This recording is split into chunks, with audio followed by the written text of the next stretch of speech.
নমস্কার বন্ধুরা, welcome back to my channel love life Mourishmika. তো তোমরা সবাই কেমন আছো? আর এটা আজকের ফুল ব্লগটাই আছে সমুদ্র রিলেটেড, মানে ডে 2 আর ডে 3 আমরা সমুদ্রে গেছিলাম স্নানের জন্য। তো সেটারই ব্লগ আজকে তোমাদের সামনে শেয়ার করব। চলো দেখতে থাকো।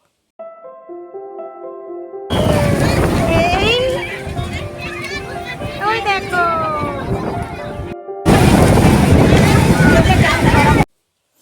তো তোমরা যারাই সমুদ্রে স্নান করতে যাবে তাদের সবাইকে একটা কথা বলে রাখি, দেখো সমুদ্র স্নান করতে গেছো মানে অবশ্যই আনন্দ করতে গেছো, কিন্তু সাবধানতার কথাটাও মাথায় রাখবে। বেশি দূরে একদমই যাবে না, এখানে বিশাল বড় বড় ঢেউ আসছিল। তো সেই কারণে বারবার বলা যে অবশ্যই স্নান করো, মজা করো, ফটো তোলো, রিলস বানাও, যাই করবে না কেন সাবধানতার কথাটা মাথায় অবশ্যই রাখবে। আচ্ছা, সেকেন্ড আর একটা কথা বলি, এখানে সমুদ্রের ধারে দেখতে পাবে বড় বড় উট রয়েছে, ঘোড়া রয়েছে।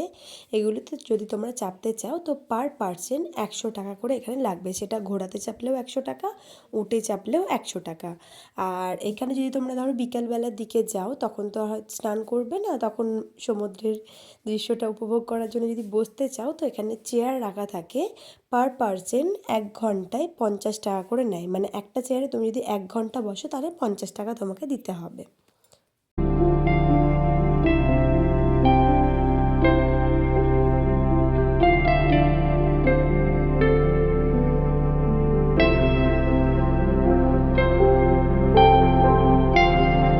আর তোমরা যারা যারা এই পুরী সমুদ্রের ধারে যাবে তাদেরকে একটা কথা বলে রাখি, এখানে দেখবে অনেক দাদারা থাকে যারা মিষ্টি নিয়ে আসে, যার মধ্যে মদন মোহন ভীষণ ফেমাস এখানকার। তাছাড়া আরও থাকে অনেক কিছু, রসগোল্লা থাকে, সিঙ্গাড়া থাকে, ওগুলো একবার হলেও টেস্ট করো, ভীষণ ভালো খেতে।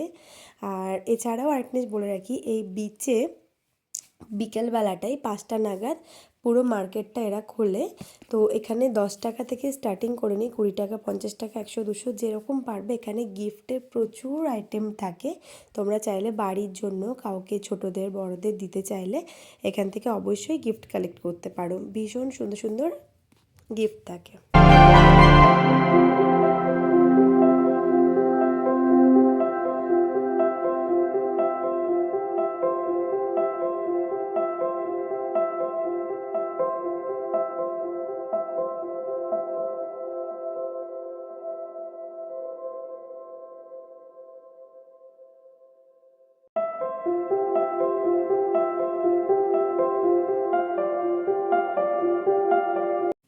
আর তোমরা যখনই গিফট আইটেম কিনতে যাবে, ধরো ব্যাগ কিনবে একসাথে 4টে বা 5টা, মানে আমি বলতে চাইছি যদি কোয়ান্টিটি বেশি থাকে সেক্ষেত্রে কিন্তু তারা বার্গেনিং করেও দেয়।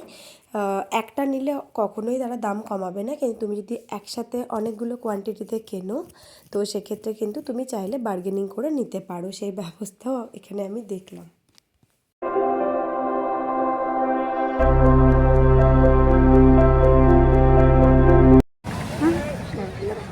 ঠিক আছে,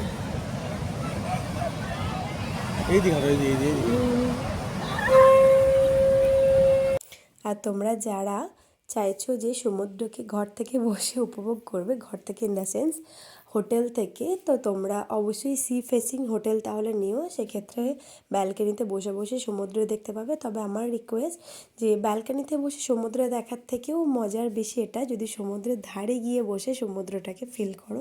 বিশ্বাস করো, সমুদ্রের ধারে গিয়ে বসে সমুদ্র দেখার মজাই আলাদা। এত যে গরম ছিল না পুরীতে, কিন্তু সমুদ্রের ধারে গেলে একদমই গরম লাগছিল না, একদম ঠান্ডা একটা পরিবেশ, ভীষণ আরামদায়ক একটা পরিবেশ ছিল।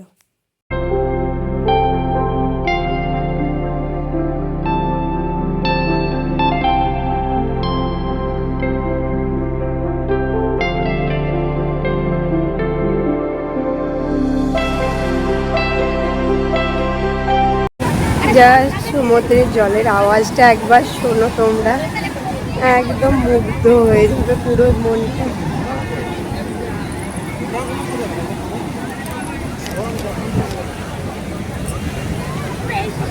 দাঁড়া দাঁড়া দাঁড়া, আসছি, দারুণ দেখো, এমনি করি একটা ভিডিও। তো চলো আজকের ব্লগ এতদূর পর্যন্তই। আমি নেক্সট ব্লগে আমার হোটেল ট্যুর দেব। আর আরেকটা জিনিস বলি, আমার এই পুরো ফুল পুরী ট্যুরটা সম্পর্কে আমার যা যা এক্সপিরিয়েন্স হয়েছে আমি সেটা নিয়ে একটা টোটাল ব্লগ বানিয়ে তোমাদের সাথে শেয়ার করবো। তো ভিডিওটা ভালো লাগলে